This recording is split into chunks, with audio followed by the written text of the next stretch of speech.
community. You can love it, you can hate it, but today we're going to talk about it. And I love it. Or I love the topic. I'm here to talk about it. Yeah. Okay, let's talk about it. Yeah. I think for me, this is a very personal story. I have a very big mental health story, which is in everybody's life, there's something called a tipping point, which defines your life. And mental health plays the biggest role in me defining who I am and where I am today. So I think me being in this podcast is probably very relevant. I'm so glad you guys thought of me, and I hope my story can add some value in people's life here. All I sensed was this voice saying, get out of the self-pity. Wow. for the people of today, for the generations to come, I really believe personally as well that learning how to do relationships well, learning how to do community well is a legacy that we need to inherit, first of all, directly from heaven if need be.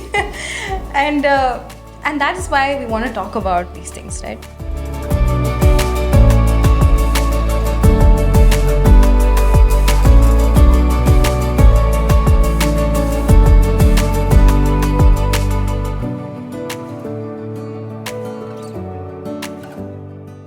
Hey everyone, this is Prakriti Angelina on the Renewing Hope podcast, and I have with me two very special guests, two interesting personalities, two very capable leaders, and good friends of mine, Ricky George Hi. and Ashwini George, and hence I would be in this scenario Curious George. And here we are. Okay. And they're going to be laughing at my jokes throughout this episode. Yeah. I'm just becoming comfortable with that. We promise.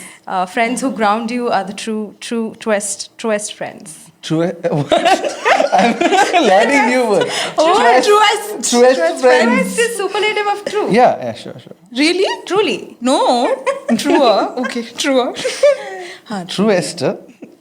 Truer. Okay, fine. So, Please, topic let's for talk today. about it. The topic for today is community. You can love it, you can hate it, but today we're going to talk about it. And I love it. Or I love the topic. I'm here to talk about it. Yeah. Okay, let's talk about it. Yeah. Go so, for it. Ricky, what made you say yes to this podcast? Good question. Actually, firstly, like Prak said, we are good friends. So, and definitely believe in this vision with Anand and Sheen and all the people that are associated with this podcast. I think for me, this is a very personal story. I have a very big mental health story, which is in everybody's life, there's something called a tipping point, which defines your life. And mental health plays the biggest role in me defining who I am and where I am today. So I think me being in this podcast is probably very relevant. I'm so glad you guys thought of me, and I hope my story can add some value in people's life here. Awesome. Ashwini, would you like to share? I mean, apart from the fact that we're friends, that really helps in making this conversation That's true. doable and possible. And also because of the work that I do with the organization that I work with, I've seen the power of community and what it can do actually, personally for myself and for the people around me as well. So I said, why not? Plus friendship. Yes, true. Could you share a little bit about, Outcast and first of all, like tell me why this name? What made you come up with the name Outcast?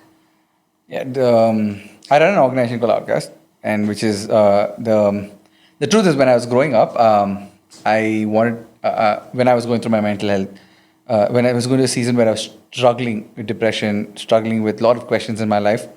One thing I was very clear I wanted to do is I wanted to leave church.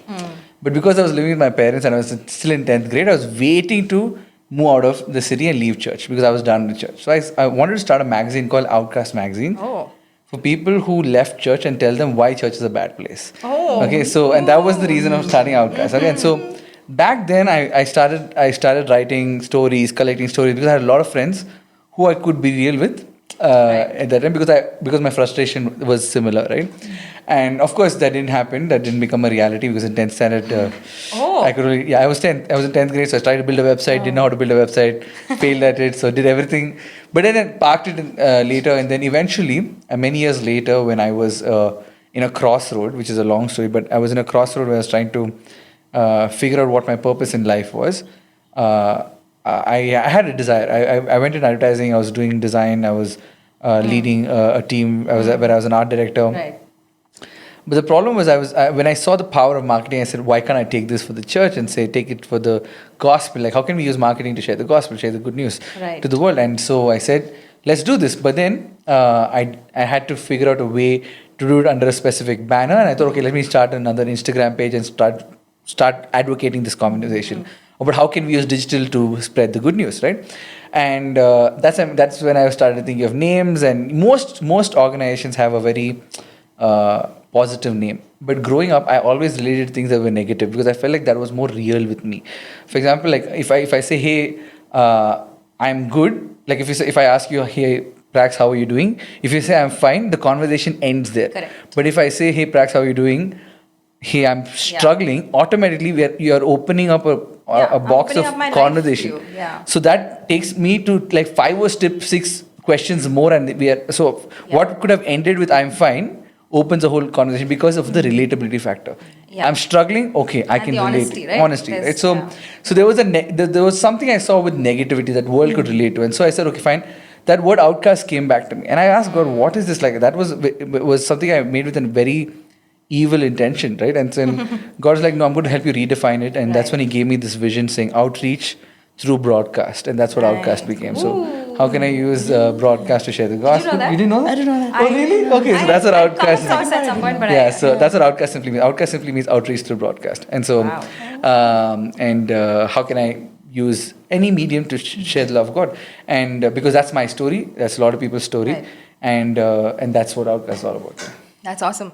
I want to come back to something that you said about negativity, but before that, Ashwini, would you like to share a little bit about Live Jam and what you do there, and what's the connect point? I know we're friends. I know we talk about these things a lot, but I also know that there's a lot of work that goes into what you've been doing. A lot of I'll talk a little bit about that. So in effect, what we do is the work that the organization does is that we use music and stories of change, just creative, media methods of just representing the good news and hope to young people, especially to teenagers, urban teenagers specifically.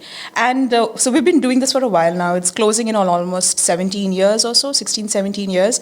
And somewhere around 2018, actually, specifically, we pivoted. When I say we pivoted, we went through a time where we just prayed together as a team. And we said that, Lord, we've been doing this for a while now. We've been talking to young people about their struggles, relationship issues, parental concerns, peer pressure, the whole gamut. And so we said, is there more to this? And so during that time of prayer, it was sometime, I think around May or June, the summer, I remember it was peak summer. And the team is praying, and we're just saying, okay, what more? And that is when the whole, the theme and the entire subject really of mental health and emotional health, as it relates to young people specifically, urban teenagers, urban youth in India. That really seemed to pop out more to us. And so 2018, we launched a campaign, Kill It. Ricky and his team were definitely part of the ideation and, that process of really seeing some of those pieces on ground. And the idea behind the Kill It campaign was to kill depression and suicide. So that was, again, sort of the reverse engineering, reverse psychology way of looking at it, because we said, on our watch, this shouldn't be the final end-all to what a young person is dealing with, young or even older for that matter. And so when we pivoted, when I say we pivoted, we became a little more nuanced in our focus on those areas. Not to say that we don't talk about the other issues as well, but we say, hey, how is this affecting your emotional health? How is this affecting your level of engaging with one another, of engaging with people at large, engaging with your parents or your larger circles, and where is God in all of this conversation? How does hope really make a difference in this conversation? And so that is when 2018 we kind of focused a little bit more on that, and a couple of years later, 2020, COVID hits, we launched a chat line as well. It's available at iamheretohear.org. So anyone can really come and have a conversation. It's chat enabled, which is what That's awesome. most of us prefer rather than making a phone call. And so then we've been doing different things, along those lines. So that's pretty much the story of, which also enables us to why I'm here in this conversation today. Right. So thank you both for saying yes to this conversation. I know we had a lot of jokes in the introduction, and we're good friends. But more than that, I think the reason we wanted to have you both is when we're talking about community right now, there's so many things we can talk about. There's many angles, some good, some bad. But the need of the hour is real, authentic relationships. Even in the first episode, we trailed off with that being relational, being intentional with our love. That is where we meet people. That is where we can even connect, right? And until you reach that point, like you were saying, till that point where I can keep saying, I'm fine. Yeah, I'm fine. I'm doing well by the grace of God, There's nowhere to go from there. And for the people of today, for the generations to come, I really believe personally as well that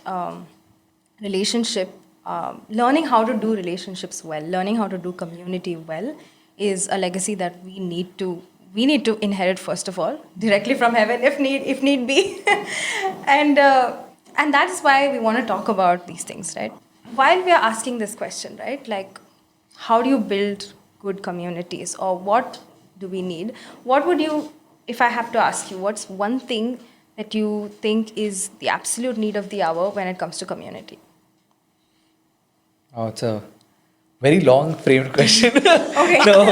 What do we need? No, what do we need right now? I think. What are the people that you interact with, the people that you're mentoring and leading? What do they really need? I think people just need to. In all reality, community has lost its original meaning. Community was initially filled with people who were challenging. In any community, you'll find somebody who's an annoying neighbor, a nosy neighbor, example, or a loud neighbor, a quiet neighbor. You have people like this, and you learn to live with that community. Like you make it, you're intentional about it. But what happened is, eventually we moved to a community became so redefined where we decided that we redefined community to be tribe. Oh, we have similar interests, so we have to do these things like this. And point. so what happens is in that context, the similarities is what brings us together. But and what differences just sometimes, and if the differences does come out, it completely separates us.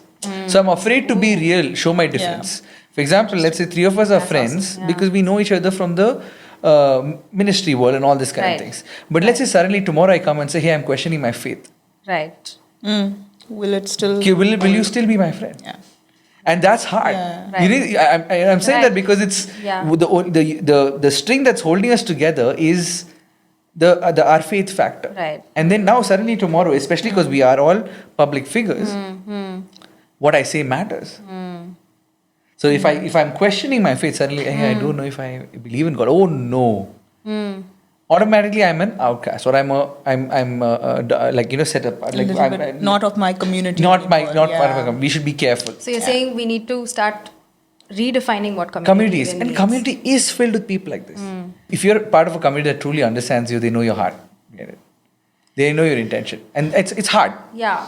How do we build that place? How do we build that space? That's what we're going to do. Ashwini, I'll just say, so it's interesting. I was in a conversation late last week with someone, and the conversation was supposed to be about nurturing your soul and all of that. And so we were expecting like a bullet point list that, do these 3-4 things like find a time of solitude, do this, do that, 10 steps.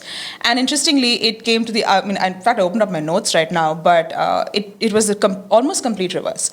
And this person said that if you really are interested in nurturing your soul and in growing in that capacity, and this feeds into the community conversation, is be prepared to listen to people who walk the same faith but live it differently. Wow. That's powerful. There's a nuance right there. So, and he, So everyone just stopped short. Everyone was hoping to take down notes, and it was just like, okay, now what? Just tell us what to do. Precisely, and he said that he was like, I'm not going to tell you guys the bullet points because I know you're all waiting for that, and I think that's the power of this conversation Correct. and the power of community as well. Correct. Because it's not, we've seen this in our generation. There's Yeah. been enough self-help books and bullet points Correct. and the listicles and the to-dos and stuff, and look where it's landed us, right? So there is a space of saying that am I prepared to listen? And I think that's the one. I'm prepared to listen to people with a different political worldview, with a different socio-economic worldview, with a different background in education, with a different worldview of even like how they do relationships, right? Are we prepared to listen to people who walk the same faith, since this is a conversation, for a community that is oriented towards faith, but who live it differently. Yeah. And I think that's also the risk and the pros and cons. But if you're willing to grow in community, and to have a mental health and an emotional health conversation in community, if one of the outcomes or the intentions is growth, Yeah. right, or the hope is towards growth, because this is what the conversation is about, renewing hope, right? So where do we go from just being prepared to listen in community towards a place of re-engaging with hope? Wow. Yeah. It's amazing that you talk about listening. For me, the last couple of years actually have been quite a season of stillness. I know I've been busy. Everybody's seeing me going around doing a lot. But actually, almost 60% of my nights have been just being still before the Lord. Literally, there's one verse in my bedroom that says, "Be still and know that I'm God." I have been staring at that. Like 2022 was just me looking at that and staring at that and crying on some nights and just being still. It's been a really, really hard season. But something that the Lord's been doing for me as well is teaching me to listen. Listen to myself, listen to what's going on inside, listen to Him, listen to other people. Listening really deeply, right? And I'm reading this book called The Listening Life. Oh my gosh, I've not even gotten past the second chapter. Second chapter, the title is The King Who Listens. Then only I stopped. I was You know what they say about good books, no? A good book is not just a book that you want to finish. A good book is a book that you want to go back to or you don't want to finish. Right. Wow. So which means you're in a really good book. Yeah. I've just been staying on that, right? And really gleaning from that. Because something that he says is listening is never seen as a... help me get this right. Brain fog is happening. Top down or bottom up? Listening is usually what the servant does to the master. Correct, yeah. Right? Yeah. You are told something and you do it. You do it, you Listen, obey. You yeah. obey. Listening and obedience is also very closely connected, right? But he talks about how Jesus turned things upside down. He turned the power structures upside down by becoming the listener. He bends down to listen to us. Yeah. He bends down to lend his ear to us. This God who listens to us, right? That's just been... I know this. I've been encountered by that.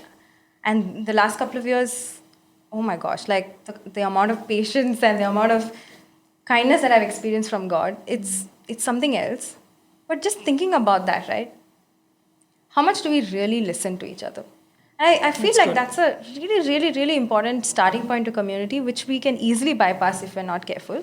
Because we're all wanting to be heard, seen, accepted. That's where we're coming from when we say community, right? Yeah. We all want a place to belong. We all want a place where we are respected, covered, we feel safe. But how much are we able to do that for someone else? And that's an important question to ask. Something that we want to even talk about today is, how can we be there for the people who are going through different challenges? If you don't mind, would you like to share some of your story and to give us a little bit of context into how things were when you were going through your own personal struggle? Sure. I think in context of listening, just to add to what you guys were talking about, I think one thing I've learned very early on is listening is not waiting for your turn to talk. Okay. Amen. Amen. And I think that is something I struggle with. I'm all the time waiting for my turn to talk. I'm a yapper. Okay. So I'm like, I want to, like even right now, I was struggling to listen to you guys because I was like, oh, I have to make that point. But anyways, coming back to my story, I want to just. We're listening. So my story goes like this, and I think my environment was I grew up as a missionary kid, so growing up very clearly ministry world. Didn't have friends my age. All of my friends were older than me. Or like anyone I knew was older than me because I lived in tribal areas. I moved 6 schools while growing up, so didn't have necessarily make friends.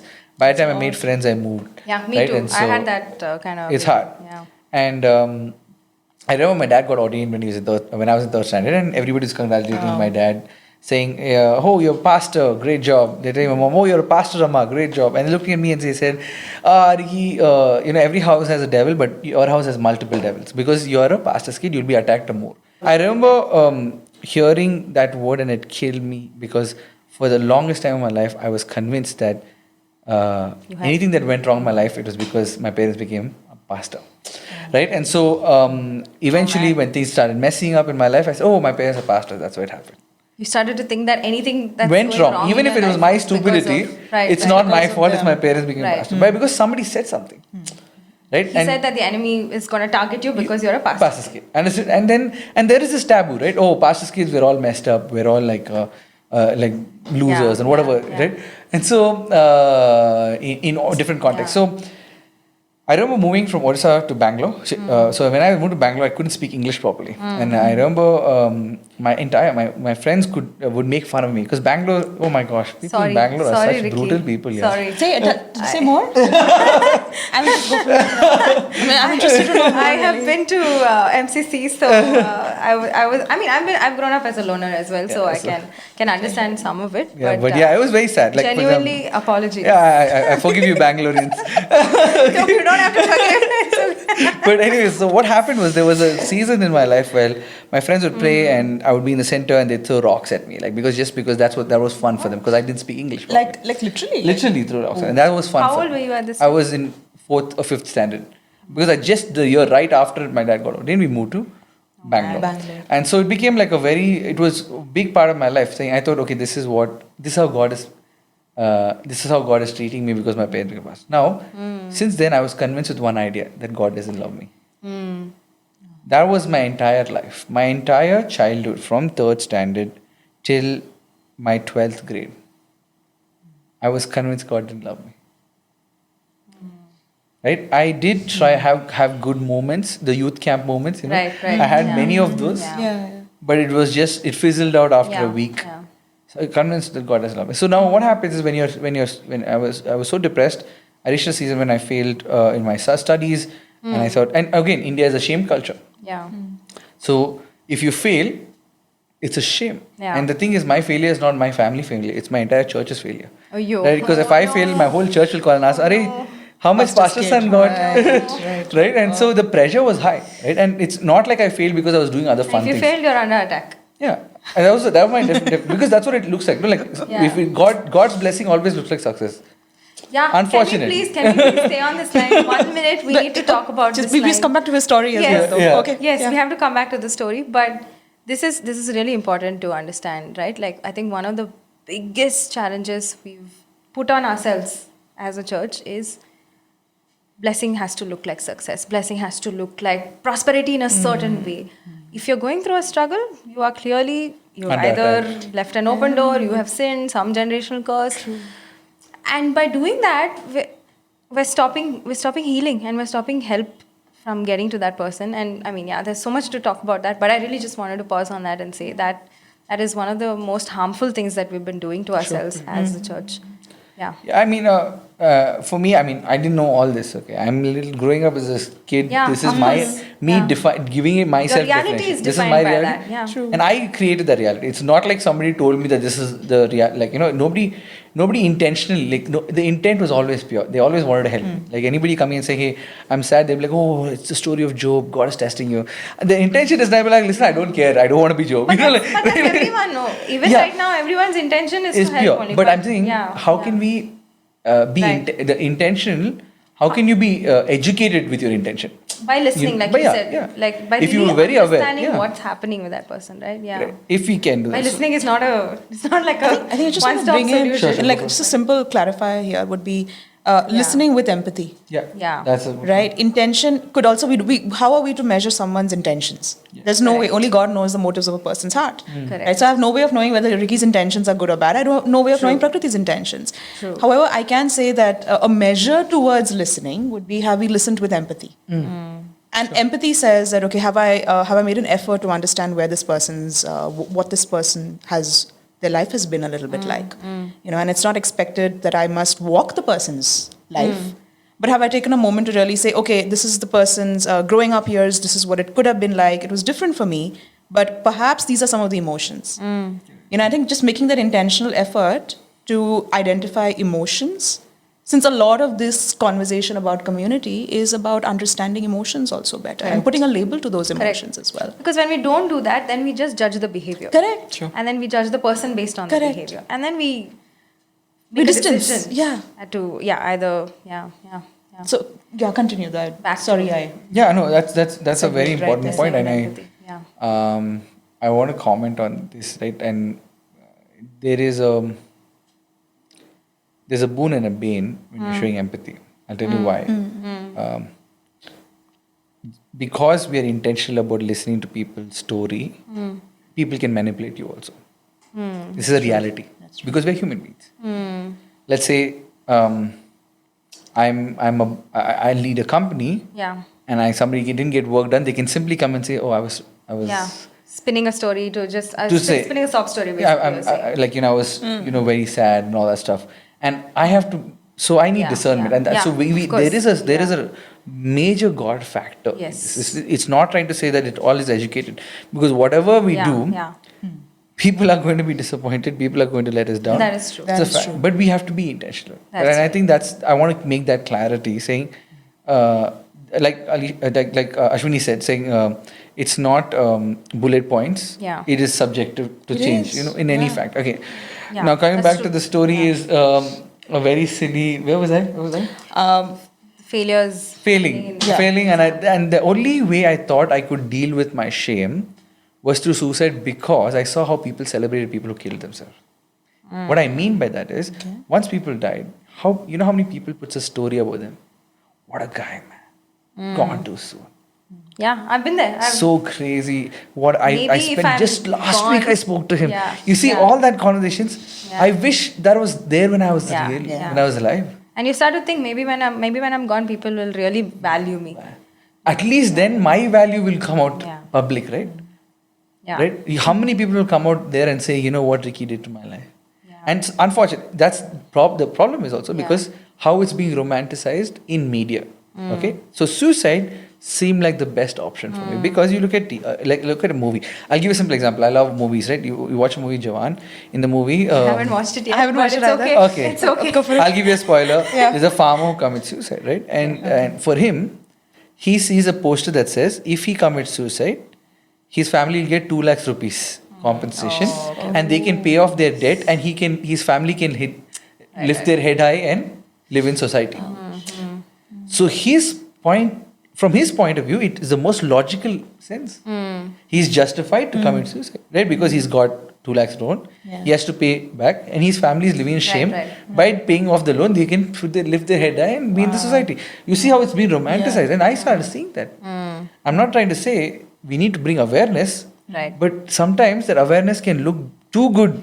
It's important That can show to us- bring the right yeah. kind of perspective to Perspective. these things. Yeah. That's And so when I would talk to people about suicide, imagine, okay, right, when I'm sad and disappointed, I'm saying people I'm depressed, they're like, no, God loves you. And I said, listen, I want to commit suicide because I think God doesn't love me. And then there's another set of people who come and tell me that, Ricky, if you commit suicide, you'll go to hell. Yeah.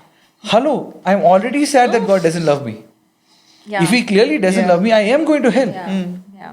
So what are you trying to threaten me with, right? You see Yeah. that there's another Yeah. problem. And my point is, listen, I'm saying this because it's so hard when I've been there, I walked that journey. Yeah. I was not playing with my life when I decided to do that. Correct. So when you tell someone you're going to go to hell, you're not helping them. Yeah. You're That's not. In fact, you're Or you're- it's a quick and easy solution, no? Yeah, You but can't it's- commit yeah. suicide, you're going to go to hell. Yeah. But It's that you're fear not factor. able to actually Solve their understand problem. what's Correct. happening and meet them there, right? Yeah, you're just delaying them making that choice because they're afraid. Yeah. Right, whatever. And so I'm saying be careful Yeah. because that is a trigger. Right. Yeah. Right? For me, it was a trigger. For sure. Yeah. It was a massive trigger, and so I get it. I get your intention, but Yeah, yeah. you have to be very careful with what you say to someone. Yeah. Right? So what Now, happened? so eventually, I decided I tried to kill myself 5 times. One of the times I had all the pills possible. I was done with life. A friend of mine came home just at that time, found out that I had all this, and Oh, he man. took me to the hospital, pumped out all the medicines. Then another time, and so this is but my story has a very supernatural ending. It doesn't have to be your story, but it's my story. Okay? And so this is just what happened to me. Right. I remember standing on the edge of the wall. I said, God, I'm done. I'm going to kill myself This today. was your 5th attempt. This is my 5th attempt. When was this? Ricky? This is 2018. Not 2018. 2016. 2016. Oh my God. Not 2018. 2016. 2016. Okay, all right. When did I come back from Chennai? Just before I came back. Chennai. I think between Were 20. you in touch in 2018? Yeah, 2018 we were in touch, but yeah. not 2016. Okay. Not 20. Definitely, it was between 2014 and 2015. I'm thinking it'll be Okay. that time. I can't really put a pin of it. It's very blurry for me. But I remember that night. I'm on the terrace. I'm done with my life. I want to just kill myself. And I said one thing to God. I said, God, if you really love me, okay, if you're really real in my life, because I knew the thing is, I knew God was real. Yeah. Yeah. I know. just was convinced he didn't love He me. didn't, He yeah, loved everybody yeah, else except yeah, me. So now I said, God, if you love me, Yeah. I want an atheist friend of mine to call me. And he should say something that's not from the Bible. Wow, how did God listen to all of these Yes, challenges? and I'm Okay. coming back to like Gideon testing the Right, fleas, right, the whole like, book. Say something from the Bible. Not You from should the not Bible. say Not it. from the Bible. Okay. And I will and that should convince me not to kill Okay. myself. Right? So this is my demand. You give God time also for this. No, so I'm going on the terrace You're on right the now. So I'm on my terrace. Sorry, I'm not in the making edge of the I'm wall. not making Yeah. light up. No, but- Yeah, it's not something for light. For sure, but Yes, again, yeah. today when I think of it, you see, you'd be amazed how God worked. I'm standing on the edge of the yeah. wall. I'm just going to decide to jump, and I remember getting a call from my friend who's an atheist. Calls me. When I say atheist, he's questioning his faith, so he doesn't really believe in God. Types. So he said, how are you? And so I'm this suicide boy. Everyone knew me that I'm very suicidal, right? So he also was like, how are you, man? So you have to understand when you're depressed and lonely, you can be a pain to a lot of Yeah, people. And yeah. so I No was one wants of to them. be around a Yeah, it's sad hard. It's very hard, and I don't blame them. I'm not Yeah. blaming anybody, Yeah, but I also just make the disclaimer really Yeah, loud in case for I'm- people watching. It's not your I'm fault. still blaming some people. Yes, There's but I don't know. Again, as someone who's been healed, Yeah. I can tell you it's Yeah. not easy. Yeah. Yeah. And so I'm grateful for people who stayed. That's true. And I understand who left because Yeah. I know how hard it is. I know, Right? yeah. So anyway, so whatever happened, I decided to do that, and he calls me. He's like, "Bro, how are you, man?" I said, "Hey, man, I'm so very sad. I don't know what I'm doing with my life. I'm done with life." And then he says something. He says something very beautiful. He says, "I read this quote somewhere. I want to tell you." I said, "Okay, tell me." He said, "Ricky, I read this saying: if you have the courage to kill yourself, you have the courage to face life." For the first time in my life, Wow. I got perspective to what I was doing. Wow. Because it takes courage to kill yourself. Yeah. It does take courage. But can I encourage you, if you are in a season, if anyone watching this you're in a season, Yeah. if you're thinking about suicide, I can tell you this: if you have the courage to kill yourself, you have the courage to face life. And I was redeemed that night. That night, supernaturally, was the last time I've thought about suicide. Wow. Because I serve and I'm loved by a God who's willing to go above and beyond his means to save me. Wow. For the first time since my third standard, I experienced the truest and the most personal love of God in my life. That was enough for me. Wow. Right? Because it is not easy. A lot of religious people will get offended by my Yeah. story. Yeah. But that's my story. You can't take that away from me. Yeah. If I believe in God today, it's because He used means that was not normal to help me. Right? And that's my reality. Now, this is my story. Yeah. Doesn't have to be your story. What I mean by that is, not everybody is going to have an supernatural experience like mine. That doesn't mean there's no help out there. There's so much help out there. Yeah. Yeah. Thank you for sharing that, Ricky. I mean, I know we can laugh about it and we can Yeah. bring a lot of things, but the journey is something else. Huh? It's so isolating, it's so lonely. For me, I resonate with not getting the help from heaven in some ways, right? There have been times. So I went through a lot, right? Because just to give quick context, my family separated when I was 11, and I grew up with my mom taking care of everything. Suddenly, the whole load is on her. First thing I dealt with was anger. So much anger at the unfairness, at the injustice. And, grief, anger, everything happens all at once.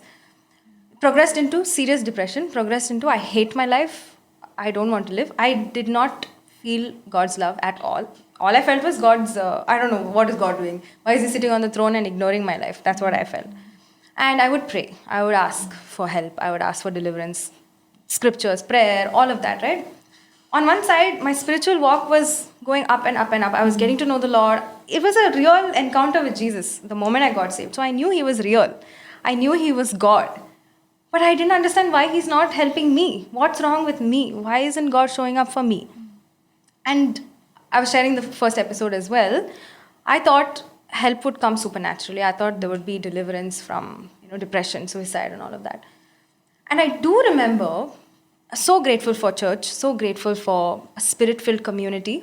So grateful. I cannot tell you how important it is to plant yourself in community, in church, where the Spirit of God is moving, where the power of God is at work. I have experienced so many moments of encounter, deliverance.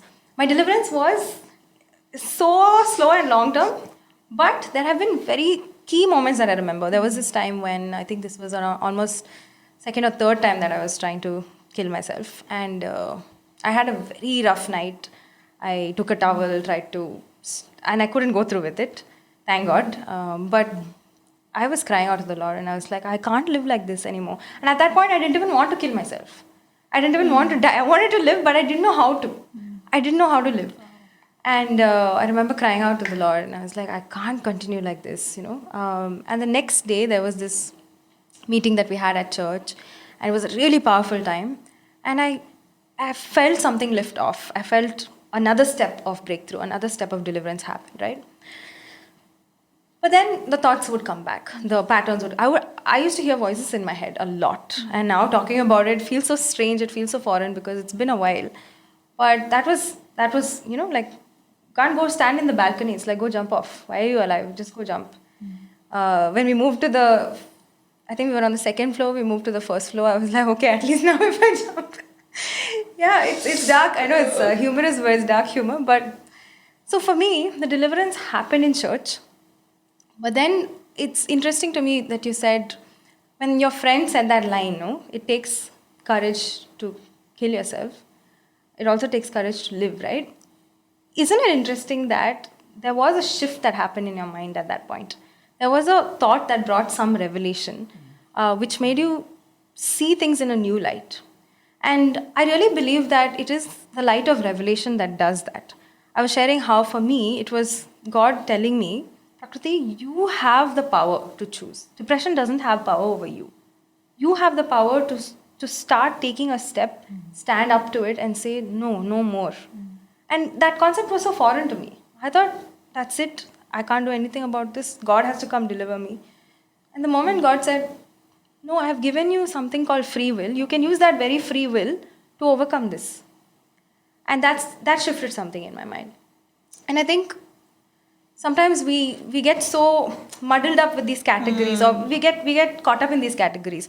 This is the spiritual part, this is the psychological part, this is the, but God has made us so intricately, so powerfully, and He works through our thoughts, He works through our emotions, He works through people calling us, He works through any way that He desires. And I really believe all help comes from God. Like every bit of salvation that we experience, it is from the Lord. And I think it takes humility, it takes courage also to see that, to receive that help at different points, right? Yeah. If I could ask you, from now where you are, both of you, this is for, if if there is, I mean, I don't know if you have gone through something, to this extent. Ashwini, please share your thoughts on this particular topic. Well, thank you, Dari. Let me. Want to hear? I mean, Want to hear from you as well. No, I would actually say that, first off, I was listening to both of your individual stories, and a thought that came to mind was that I'm sitting in the midst of giants. So thank you. Thank you for sharing your story, because I believe that's also the power to strip shame, right? When we share our stories. And we share from a place of, hey, this is what I went through. This does not need to be your option. It strips the power of shame, which circles back to something Ricky said. So thank you, both Prakriti and Ricky. Unfortunately, I don't know. I don't have such a story, but Fortunate, trust me, it's fortunate. It is fortunate. Trust you guys on that. But what I'd probably say is A peaceful 2018. testimony is still a powerful testimony. Wow. No, I really want to affirm that for all the Christians who've grown up without going through drug addiction, this and that, and you're like, where is my testimony? I don't have anything. Having God's peace and having God's protection is your blessing, and it is your testimony, and you need to own that, and you need to stand tall and declare that. Not that we put shame on the other stories, me being in the other story, but thank you for. In fact, that just tells us that. I don't want to make it us versus them, but it's going to seem that way. For me, I'd say from my point of view, and at LiveJam also the work that we do, we engage with so many resource people who've gone through so many difficult experiences in life. And there's one thing that I keep telling my team, I'm like, hey, some of us have just not gone through that. Like, we're not qualified. Like, what is this? I'm not qualified to take the mic and share my story. But two things. So I just want to make 3 points, actually. So 2 things that it has shown us, though, is that it tells people who are dealing with it that there are safe people around who've not gone through precisely what you've experienced, but who can stand alongside you. Yeah. Number one, not everybody's a threat. In the context of community, not everybody is a threat. Amen. That's one. And the second thing I would just want to also say is, I was talking about 2018. 2018 was the year that we pivoted into the emotional health, mental health conversation. Was interesting. Just that month, I'd stepped out for a brief trip someplace, came back in, and I still recall July of 2018. I have never experienced such a dark time. And my memory is the kind that I'm not able to remember pretty much what happened 4 days ago. But that 1 month of July 2018, and I think I shared this on another conversation with a mutual friend a couple of months or a year or so ago. It was a dark period. I remember waking up every morning, crying, and like most of us do, or some of us do, we would wash our face and put on some makeup and go to work. And this is happening when you are in the conversation in a community with Christians, with people of the same faith. And I remember just trying to figure out, like, what is wrong, what is going on. And by the way, family, everything is great.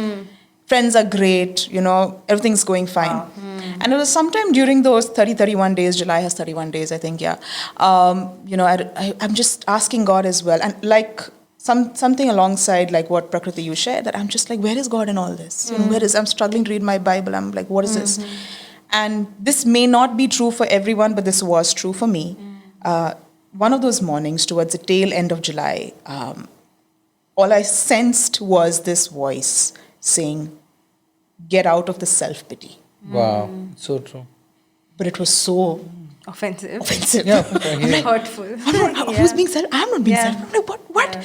And but in that instant, it almost felt like just literally a voice saying, you have the choice. You can either continue to sit with this, continue to cry, continue to do this for the next 6 months, or you can say, hey, there is some self-pity going on over here. I'm beginning to enjoy this. I'm beginning to enjoy the sense of, darkness and like an overwhelming sense. I'm not taking away from what people are actually dealing with. Yeah.